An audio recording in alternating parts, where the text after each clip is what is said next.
Black woman ignored in first class. Moments later, everyone realizes she's the airline's new CEO. Imagine stepping into a world where you're judged the moment you walk through the door. Not for who you are, but for who people assume you aren't.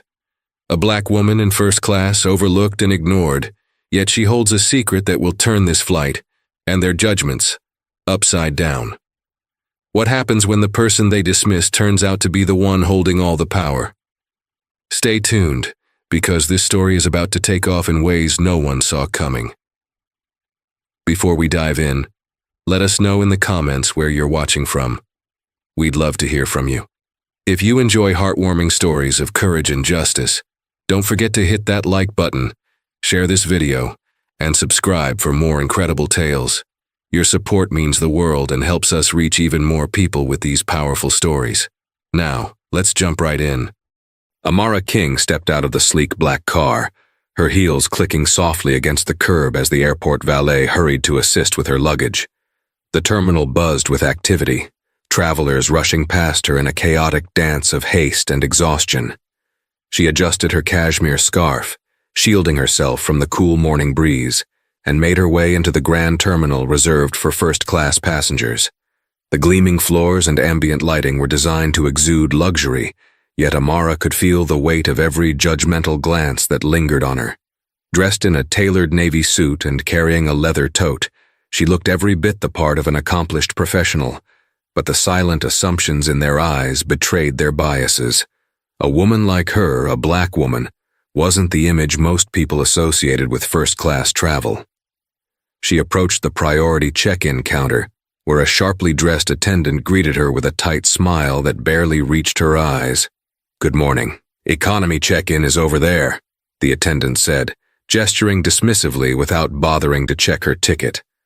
Amara's lips twitched into a polite smile. "I'm flying first class," she said evenly, sliding her boarding pass across the counter. The attendant hesitated, her expression faltering as she glanced at the ticket. Her cheeks flushed, and she plastered on a forced smile. "Ah, my apologies, Miss King. Let me take care of that for you." "Thank you," Amara replied, her tone calm but firm. She had no intention of making a scene, not yet at least. She had learned long ago to pick her battles carefully, to observe and take mental notes before deciding when and how to act. Once her luggage was checked in, Amara moved through security and into the exclusive lounge for first-class passengers. The room was a study in opulence, with plush leather seats, crystal chandeliers, and an expansive buffet spread. Yet, as she walked in, she felt the subtle shift in atmosphere. Conversations hushed and eyes turned toward her, scanning her as if trying to place her. Was she a celebrity? A last-minute upgrade? Someone who didn't belong? Amara ignored the stares, her strides confident and unhurried as she found a quiet corner to sit. She retrieved a book from her tote, flipping it open to a marked page, though her eyes barely registered the words. Instead, she observed. She saw the way the lounge attendants fawned over other passengers, their voices saccharine and eager, while their smiles for her were fleeting and strained. An announcement signaled the boarding for her flight. Amara closed her book, gathered her belongings, and headed to the gate. As she approached the line for first-class boarding, she could feel the tension ripple through the queue. The gate agent's smile faltered when she scanned Amara's boarding pass, but she recovered quickly, waving her through with a perfunctory, "Enjoy your flight." The first-class cabin was a cocoon of luxury. Each seat was a private suite, with fully reclining chairs and personalized service promised at every turn. Amara took her time stowing her tote in the overhead compartment, noting the sharp glances from a middle-aged man seated nearby. He shifted uncomfortably, his lips pressing into a thin line as if her presence disturbed the sanctity of his space. Before Amara could settle into her seat, a flight attendant in a crisp uniform approached her. Her name tag read Lauren, and her smile was tight, her gaze flickering with a mixture of disdain and condescension. "Excuse me, ma'am," Lauren began, her voice overly sweet but laced with an edge. "Are you sure you're in the right seat?" Amara's expression remained serene as she handed over her boarding pass. "I'm quite sure," Lauren's eyes scanned the pass, her brows knitting briefly before smoothing out. "Of course, my mistake," she said, handing it back. But the stiffness in her smile betrayed her thoughts. Amara settled into her seat, her movements composed. She could feel Lauren's eyes on her as she moved on to assist other passengers. The whispers began almost immediately. The businessman seated across from her leaned toward his companion, muttering something that made them both chuckle under their breath. Amara caught fragments of their conversation. "Probably upgraded. Can you imagine?" She sighed inwardly but kept her gaze fixed ahead, her hands resting lightly on the armrests. Years of navigating these situations had taught her patience, though the sting of prejudice never fully dulled. For now, she would wait and watch. The flight was long, and the truth always had a way of surfacing. Amara settled into her seat, smoothing her skirt as the muted hum of boarding announcements filled the cabin. The wide leather seat cradled her in comfort, but the tension radiating from the surrounding passengers made it hard to fully relax. She caught the quick glances darting her way, sharp and scrutinizing, as if her very presence were an anomaly, a disruption in their carefully curated bubble of exclusivity. A flight attendant with sleek blonde hair and a tight professional smile bustled through the aisle.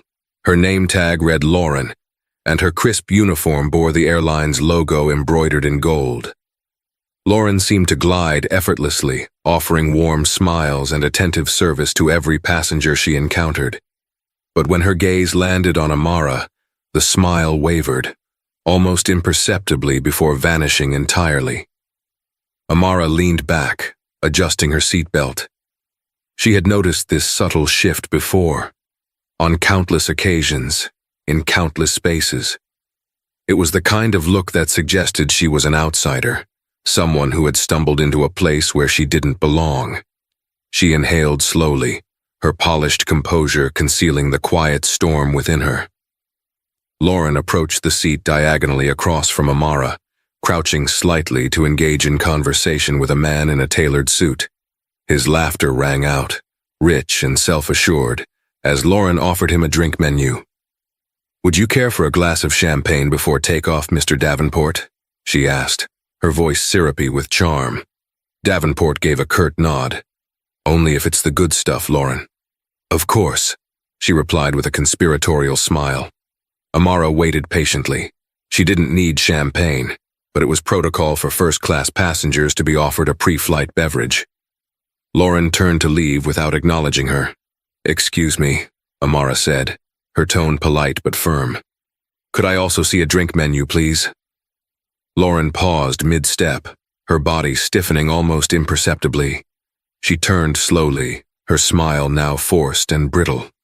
"Oh, sure. One moment," she said, the words clipped. Amara nodded, watching as Lauren walked away, only to return moments later with the drink menu. She handed it to Amara without a word, her fingers brushing the edges of the pages as though reluctant to part with them. "Thank you," Amara said evenly, maintaining eye contact. Lauren offered a tight-lipped smile that didn't reach her eyes and quickly moved on. The interactions continued in this vein, small slights wrapped in civility. When another flight attendant arrived to take orders, Lauren intercepted her, whispering something as they both glanced in Amara's direction. Amara caught snippets, words like mistake and double check. The second attendant hesitated, her gaze flickering between Lauren and Amara, before walking away without addressing Amara at all. A sinking feeling settled in Amara's chest, but she refused to let it show.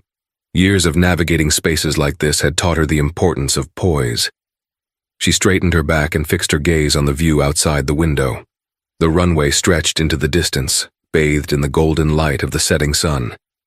It was a fleeting reminder of beauty in a world that often seemed determined to challenge her worth. The tension in the cabin thickened when another passenger, seated one row ahead, turned to look at her. He was older, with silver hair and a pair of glasses perched on the bridge of his nose. His expression was a mixture of curiosity and condescension.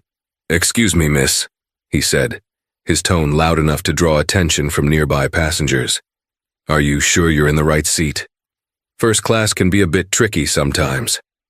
Amara met his gaze without flinching. Yes, I'm sure, she replied, her voice calm but with an edge of steel. The man blinked, seemingly taken aback by her confidence. Lauren, who had been passing by, stopped and placed a hand on the man's arm. "It's fine, Mr. Harris," she said, her voice low and soothing. "I'll double-check her ticket." Amara's hands tightened around the armrests, her nails digging into the soft leather. She had presented her boarding pass at the gate, the same as everyone else. The insinuation that she had somehow blundered her way into first class was both insulting and infuriating. But she remained silent, letting Lauren fumble through her thinly veiled attempts to assert dominance. The faintest flicker of unease crossed Lauren's face before she quickly masked it. "If there's anything I can do to make your flight more comfortable, let me know," she said, the words hollow. Amara didn't reply. She simply leaned back in her seat, her calm demeanor masking the quiet power she held. She knew this flight was just the beginning of a story these people would never forget. The hum of the engines vibrated faintly through the cabin as the plane reached cruising altitude. Amara adjusted her seat slightly, watching as Lauren returned with a tray of sparkling champagne flutes. The golden bubbles danced in the glass, a silent celebration for everyone except her. Lauren moved with precision, offering the drinks one by one, her rehearsed smile firmly in place. As she reached Amara's row, there was a noticeable pause. Lauren hesitated, her hand hovering over the tray as if debating whether to offer Amara a glass. "Would you like one?" she asked abruptly, the question devoid of the warmth she had shown the other passengers. Amara studied her for a moment, her expression unreadable. "No, thank you," she said, her voice smooth and composed. Lauren exhaled, almost imperceptibly, as if relieved to be spared the effort. She moved on, leaving Amara to sit in silence. But silence, Amara knew, often spoke volumes. She felt the unspoken judgments swirling around her, as palpable as the air in the cabin. As the plane began its taxi to the runway, Amara watched the first-class crew continue their rounds, their smiles warm and welcoming for everyone but her. When Lauren passed by her seat again, Amara decided she had observed enough. She leaned slightly forward, her voice steady and deliberate. "Excuse me, Lauren," she said. Lauren turned, her expression caught between feigned politeness and irritation. "Yes? Is there a reason I've been receiving different treatment from the rest of the passengers?" Lauren blinked, caught off guard. "I'm sorry, I don't understand what you mean," she said, her voice rising slightly as other passengers turned to watch. Amara's lips curved into a small smile that didn't reach her eyes. "I think you do, but don't worry. I'll make sure to address it later." Across the aisle, Mr. Davenport, the suited businessman, chuckled loudly, drawing attention to himself as he gestured toward Amara. "First time flying first class?" he asked, his tone dripping with condescension. Amara turned her head slowly, meeting his gaze with calm precision. "No," she replied. "Is it yours?" His smile faltered for a moment, but he quickly recovered. "Of course not," he said, laughing as if she had made a joke. "Just thought you looked a bit out of place." The words hung in the air, sharp and deliberate. A few other passengers exchanged glances, their smirks barely concealed. Amara felt the weight of their collective judgment pressing down on her, but she didn't flinch. Instead, she allowed the moment to stretch, letting Davenport's words echo in the uncomfortable silence. Finally, she leaned forward slightly, her voice quiet but firm. "And what exactly does out of place look like to you?" Davenport's face reddened slightly, his confidence shaken by the directness of her question. "I didn't mean anything by it," he muttered, turning back to his drink. Amara leaned back in her seat, her expression impassive. She could feel the tension simmering around her, an undercurrent of hostility that refused to be ignored. But she also knew how to navigate these waters. Years of experience had taught her that silence could be as powerful as words. Lauren returned, this time with a meal service. She placed plates in front of each passenger with practiced efficiency, her smile unwavering. When she reached Amara, however, she hesitated once more.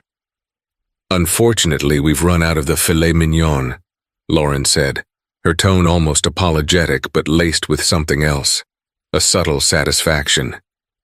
Would you like the chicken or the vegetarian option?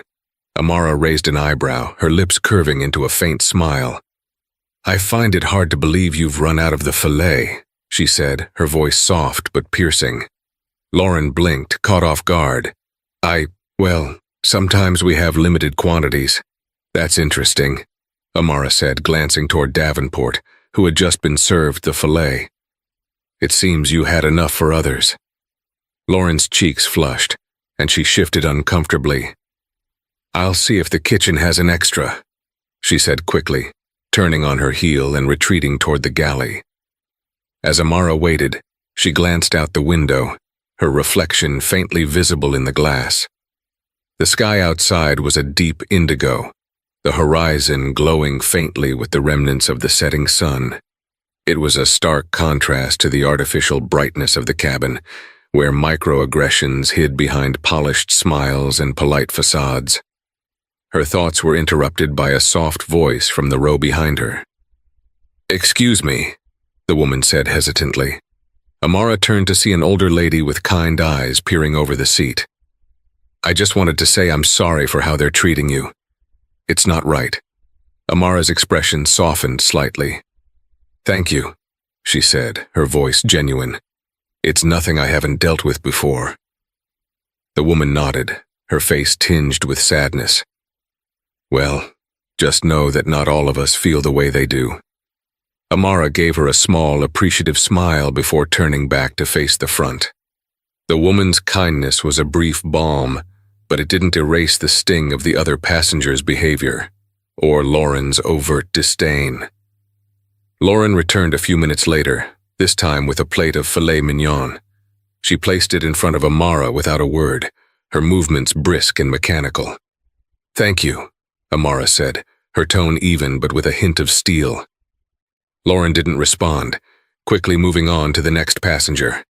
Amara watched her retreat, the corners of her mouth tightening. The game they were playing was subtle, but Amara knew the rules and she intended to win. The rest of the meal passed in relative quiet, though Amara could still feel the weight of the other passengers' gazes. She remained composed, eating slowly and deliberately, refusing to let their judgment affect her demeanor. When the plates were cleared and the lights dimmed for the evening, Amara leaned back in her seat, closing her eyes. The flight was long, but she had time. Time to observe, time to plan. She knew this wasn't over. As the cabin settled into a hushed stillness, her phone buzzed faintly in her pocket. She pulled it out, her fingers gliding over the screen as she composed a brief message. Her lips curved into a small, knowing smile as she hit send. The wheels were already in motion, though none of them knew it yet. By the time the plane landed, they would all learn exactly who she was, and just how much power she held. The cabin lights had dimmed into a soothing twilight, a weak attempt at simulating nightfall. Soft murmurs and the occasional clink of glasses punctuated the silence as the first-class passengers settled into their seats for the long flight ahead. Amara, her movements measured and deliberate, adjusted her blanket, her gaze fixed forward. The atmosphere around her, however, was anything but serene. The faint rustling of papers, the low chuckles from Davenport and his companions, and the pointed avoidance of Lauren's gaze all painted a vivid picture of exclusion. Amara could feel it, sharp and cutting, even in the shadows of the dimmed cabin. It wasn't just the blatant actions, the refusals, or the stares. It was the accumulation of small, calculated dismissals that weighed heavily, like tiny pebbles dropped into a still pond, each ripple overlapping the last. Amara wasn't one to brood, but the incidents gnawed at her. She thought back to Lauren's reluctance, Davenport's arrogance, and the unspoken judgment that permeated the cabin. The experiences weren't new, but that didn't make them less exhausting. Still, she carried herself with poise. She had learned early on that to react emotionally was to give others power, and she wasn't about to let them win. The cabin crew moved methodically through their tasks, their chatter muted but audible. Lauren's voice was unmistakable, carrying an edge that was sharper now, tinged with frustration. Amara caught snippets of a hurried exchange near the galley. "Why does she have to make everything difficult?" Lauren hissed. "She's just sitting there," came a softer, hesitant voice, likely the other attendant, Josh. Maybe we should just let it go." Lauren's response was inaudible, but the disdain in her tone was unmistakable. Amara didn't flinch, though she heard every word. She kept her gaze forward, her hands resting lightly on the armrests, her posture regal even as her mind churned. Time passed slowly. The cabin settled into a lull as most passengers leaned back in their seats, some with blankets pulled tightly around them, others engrossed in movies or books. Amara, however, remained alert, her senses tuned to the undercurrent of unease. Lauren returned, ostensibly to check on the passengers. She moved deliberately down the aisle, her steps slow and calculated. When she reached Amara's row, she paused, glancing down with a thin, insincere smile. "Everything okay here?" she asked, her voice carrying the practiced politeness of someone performing a chore. Amara met her gaze steadily. "Quite fine, thank you," she replied, her tone measured and polite, though the edge of her words left little room for misinterpretation. Lauren lingered for a moment longer than necessary before moving on. Amara didn't watch her leave. Instead, she reached for the small leather notebook tucked into her bag. The pages were filled with neat, precise handwriting, notes, observations, reminders of things to address when she stepped into her new role as CEO. As the flight progressed, the cabin grew quieter. The air felt heavier, the tension no longer hidden beneath a facade of civility. Amara turned her attention to the window, watching the vast darkness outside. The stars seemed distant and unreachable, scattered like tiny pinpricks of light against the void. Her phone vibrated softly on the tray table. She glanced at the screen, her lips curling into a faint smile as she read the message. The response had come faster than she anticipated, but it didn't surprise her. The person on the other end was efficient, one of the many reasons she had chosen them for the role.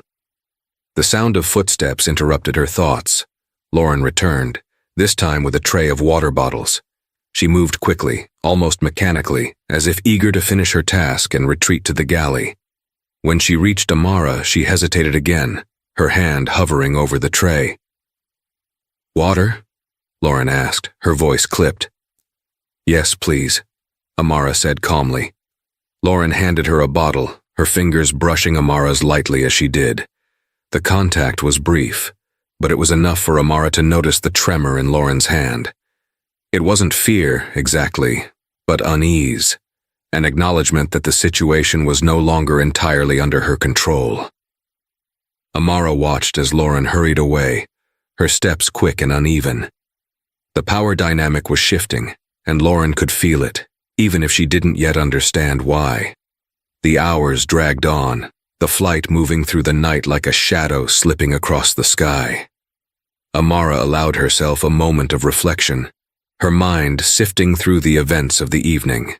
She thought of the people who had underestimated her, the assumptions they had made, and the small triumphs she had achieved by simply refusing to shrink. The cabin lights dimmed further, signaling that it was time for passengers to rest. Amara reclined her seat, closing her eyes briefly, though sleep didn't come easily. She was too aware of the quiet conversations, the shuffling of feet, and the occasional glances cast her way. As dawn approached, the faint light of the horizon began to seep into the cabin, casting long shadows across the seats.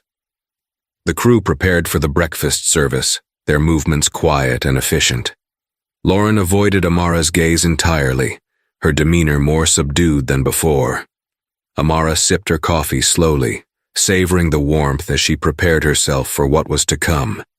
The end of the flight was near, and with it, the moment she had been waiting for, the moment when everything would change. She leaned back, her lips curving into a small, enigmatic smile. Patience had always been her greatest strength, and now it was about to pay off. The faint hum of the engines was now accompanied by the soft rustling of movement as passengers stirred from their restless sleep. The cabin, bathed in the muted glow of the rising sun, was slowly coming back to life. Amara sat upright, the golden light filtering through the window casting a subtle sheen on her poised features. She had barely slept but felt no fatigue, only a quiet anticipation that simmered beneath her composed exterior. Lauren passed by her row, her steps deliberate yet cautious. The morning's tasks seemed to weigh heavier on her now, her earlier confidence replaced by a flicker of hesitation. She avoided Amara's gaze entirely, focusing instead on handing out breakfast trays to the other passengers. When she finally reached Amara, the tray was placed on the table with mechanical precision, the sound of porcelain plates clinking faintly in the hushed cabin. "Thank you," Amara said softly, her tone neutral but firm. Lauren offered a tight nod before quickly retreating, her shoulders slightly hunched as if shielding herself from an invisible weight. Amara glanced at her tray, an array of pastries, fresh fruit, and steaming coffee. The presentation was meticulous, yet it felt perfunctory. She sipped the coffee, its bitterness grounding her in the moment. The tension in the air was palpable, a quiet storm building around her that only she seemed to notice. Across the aisle, Davenport shifted in his seat, his expression groggy but still imbued with the smugness of a man who believed the world catered to his every whim. He caught sight of Amara and smirked, his gaze lingering a beat too long. "Enjoying your flight?" he asked, his voice carrying an edge of mockery. Amara didn't respond immediately. She set her coffee down carefully, her movements deliberate. When she finally looked at him, her gaze was steady and unyielding. "Quite," she replied, her voice calm but with an undertone that left no room for further commentary. Davenport chuckled, as if dismissing her words as inconsequential. He turned back to his tray, unaware of the storm that was brewing beneath Amara's composed surface. As the flight neared its final hour, the cabin crew began their preparations for landing. Lauren returned, this time with a clipboard in hand, her demeanor strained. She moved through the cabin, confirming details with passengers, her voice tight and formal. When she reached Amara, there was a noticeable pause. Lauren glanced at her clipboard, then at Amara, her lips pressing into a thin line. "Ms. King, is it?" Lauren asked, her voice faltering slightly. "Yes," Amara replied, her tone measured. Lauren hesitated, her pen hovering over the clipboard. "Is there anything else you'll need before we begin our descent?" Amara regarded her for a moment, her gaze unwavering. "Not at the moment," she said, her voice calm but laced with a quiet authority. Lauren nodded quickly, almost nervously, before moving on. Amara watched her retreat, noting the stiffness in her posture and the hurried way she spoke to the next passenger. The power dynamic had shifted further, though Lauren likely didn't fully understand why. The descent was smooth, the sprawling city below coming into view through the windows. The passengers began to stir, gathering their belongings and adjusting their seatbelts. Amara remained seated, her expression serene but focused. Her phone vibrated softly in her lap, and she glanced at the screen, reading the message with a faint smile. Everything was in place. When the plane finally landed, there was a brief flurry of movement as passengers stood to retrieve their luggage from the overhead compartments. Lauren and Josh moved through the cabin, their smiles forced as they bid each passenger goodbye. Amara waited, her movements unhurried as she retrieved her bag from under the seat. At the door, Lauren stood alongside the pilot, her smile strained as she greeted each passenger. When Amara approached, Lauren's demeanor shifted, her composure faltering. "Thank you for flying with us," Lauren said, her voice almost robotic. Amara paused, her gaze locking onto Lauren's. "I'll be seeing you again," she said, her tone calm but carrying a weight that Lauren couldn't quite place. Lauren's eyes widened slightly, but she quickly masked her reaction, stepping aside to allow Amara to exit. The pilot, standing next to Lauren, watched the exchange with a faint frown, as though sensing an undercurrent he couldn't identify. As Amara stepped onto the jet bridge, the crisp morning air greeted her, refreshing and invigorating. She walked with purpose, her heels clicking softly against the floor. A uniformed man stood waiting at the end of the bridge, his posture straight and respectful. "Miss King," he said, inclining his head, "everything is ready." "Thank you," Amara replied, her voice carrying the calm confidence of someone who knew exactly what she was about to do. She followed him through the terminal, the early morning crowd bustling around them.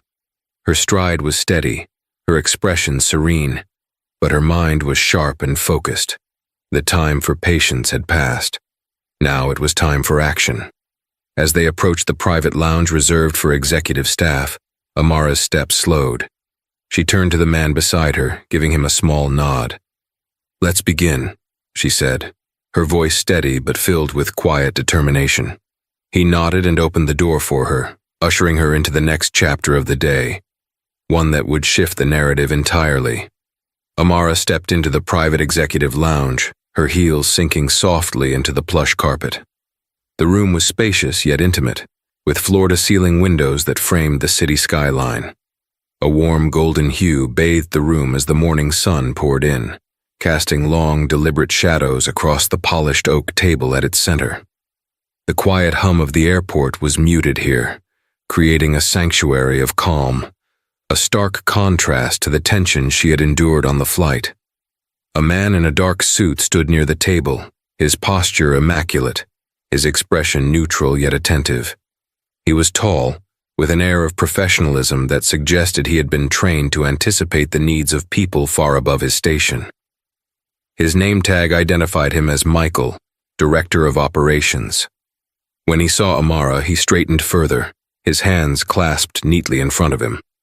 "Good morning, Miss King," Michael said, his voice low and respectful. "We've prepared everything as per your instructions." Amara offered a small nod, her expression unreadable. "Thank you, Michael. Is everyone accounted for?" "Yes, ma'am. The captain, the flight crew, and the cabin staff are waiting in the adjoining conference room," Michael replied. "Shall I escort you?" Amara allowed a moment's pause, letting his words hang in the air. "Not yet," she said finally, her tone measured.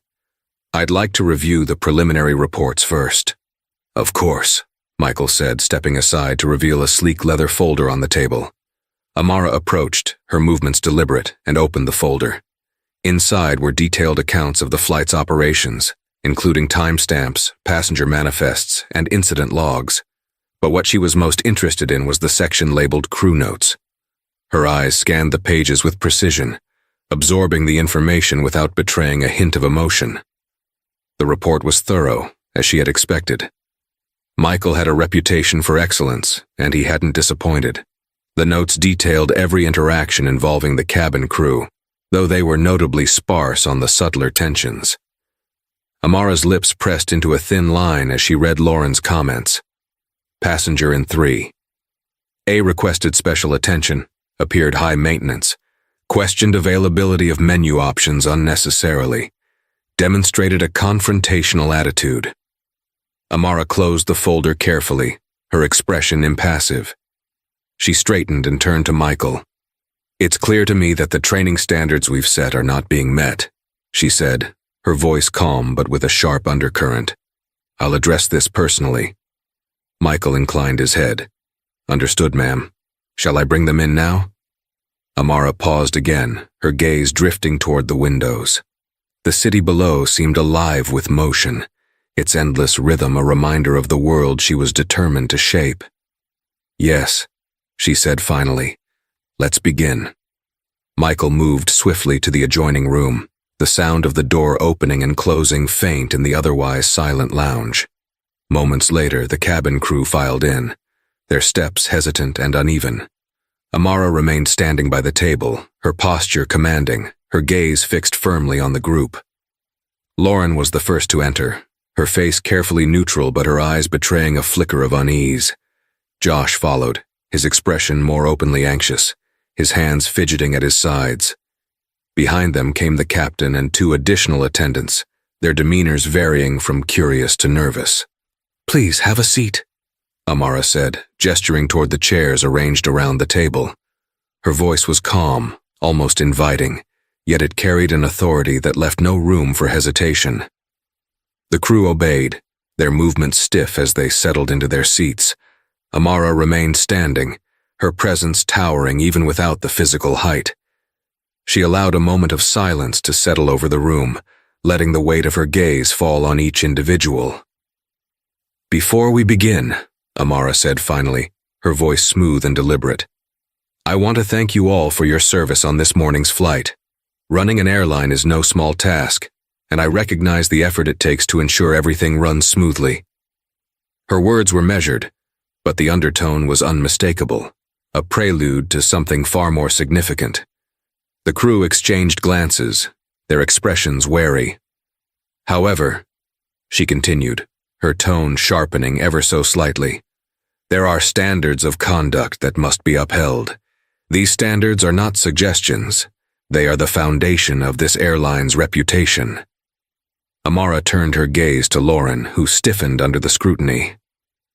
"Miss Dawson," Amara said, her voice cutting through the room like a blade, "would you care to explain the discrepancies in your service today?" Lauren blinked, her composure cracking. "I'm not sure what you mean, ma'am," she said, her voice strained but attempting to sound professional. Amara raised an eyebrow, her lips curving into a faint, unreadable smile. "Then allow me to clarify," she said. "You were observed displaying selective attention to passengers in first class. You ignored requests, made inappropriate comments, and demonstrated behavior unbecoming of a senior flight attendant." Lauren's face flushed, her hands clenching in her lap. "With all due respect, Miss King, I wasn't aware you were observing the crew so closely." "Of course you weren't," Amara replied smoothly, "because you didn't know who I was." The room fell silent, the weight of Amara's words sinking in like stones into still water. Lauren's eyes widened, the realization dawning slowly. Josh shifted uncomfortably in his seat, glancing at Lauren as if seeking guidance. Amara stepped closer to the table, her gaze sweeping over the group. "My name is Amara King," she said, her voice steady and commanding. "As of last month, I am the new CEO of this airline." The collective reaction was immediate. A mixture of shock, embarrassment, and unease rippled through the room. Lauren's mouth opened as if to speak, but no words came. The captain sat straighter in his chair, his expression shifting to one of cautious respect. Amara allowed the silence to stretch, her gaze holding Lauren's.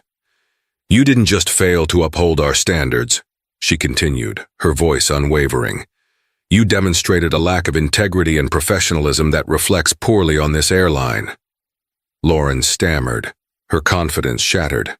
"Miss King, I didn't mean—" "I'm not interested in excuses," Amara said, her tone firm but controlled. "What I am interested in is accountability."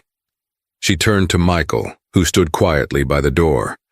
"Ensure that Miss Dawson and Mr. Spencer are placed on immediate suspension," Amara said.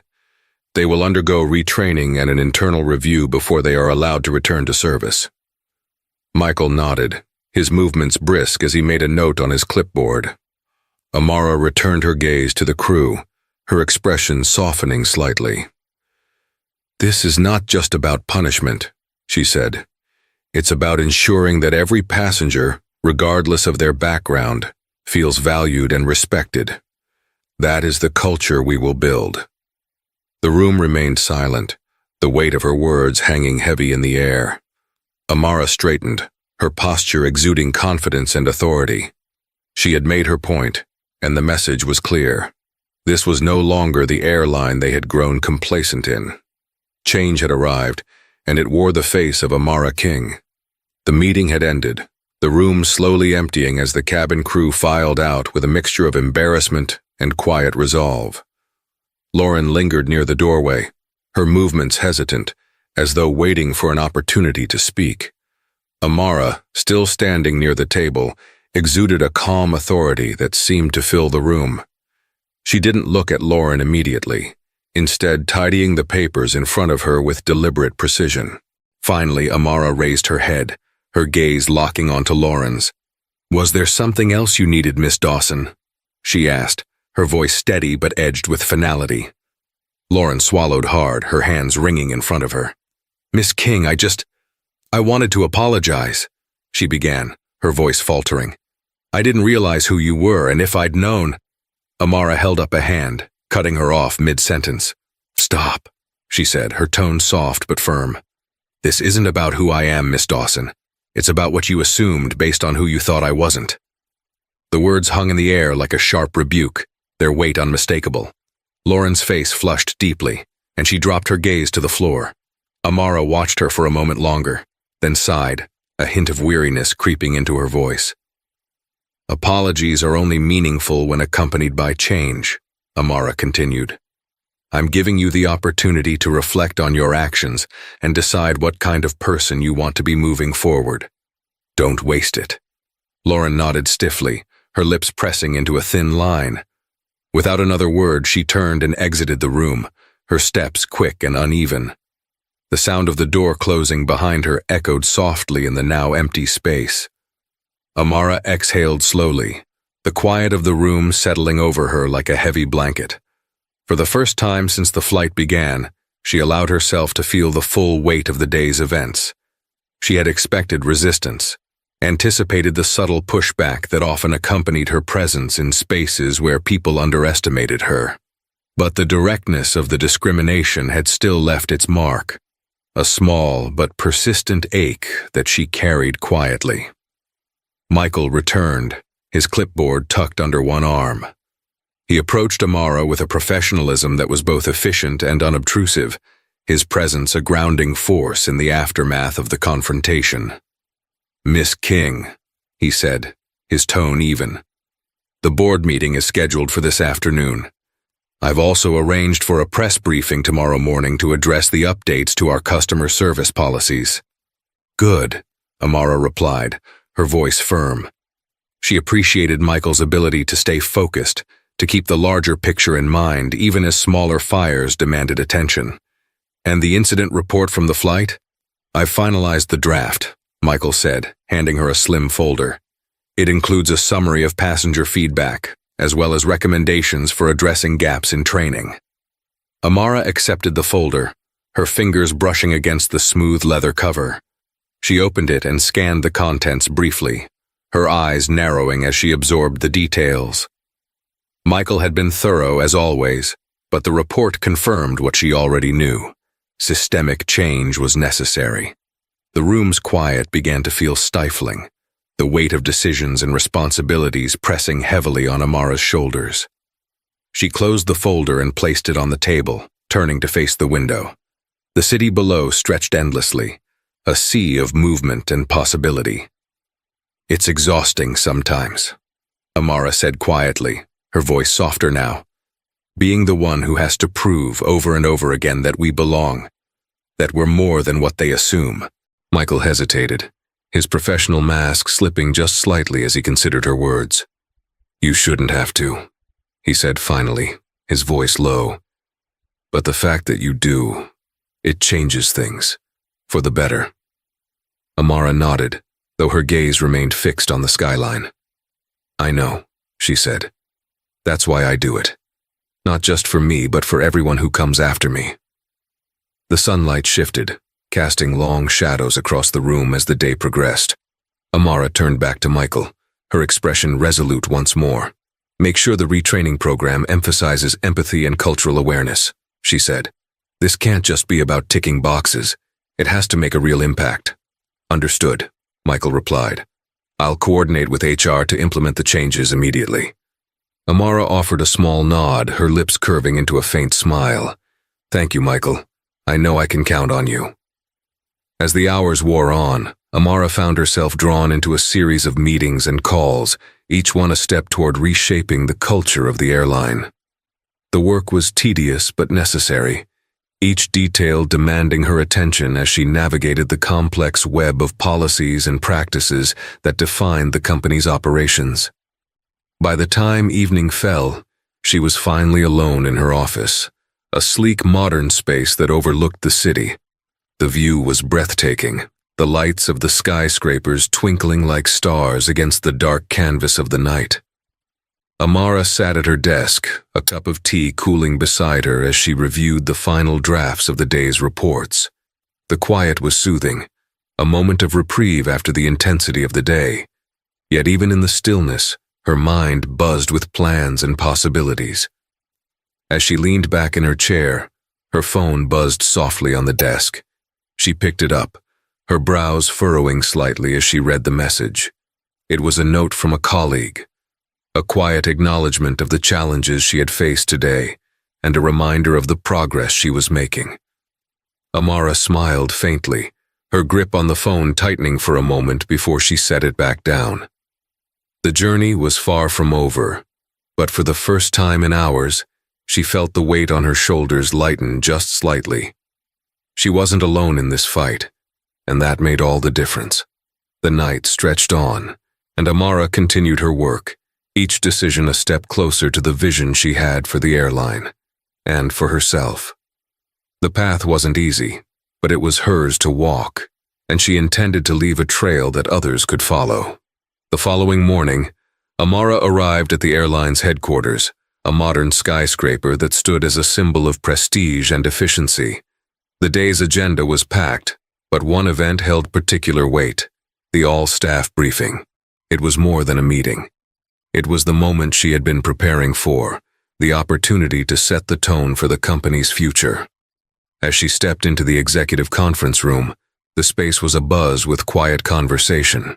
Senior executives, department heads, and key stakeholders filled the sleek chairs arranged around the polished oak table. On the large screen at the front of the room, the company's logo gleamed brightly, a reminder of the reputation they were tasked with upholding. The room fell silent as Amara entered, her presence commanding attention. She was dressed in a tailored navy suit, her demeanor composed but resolute.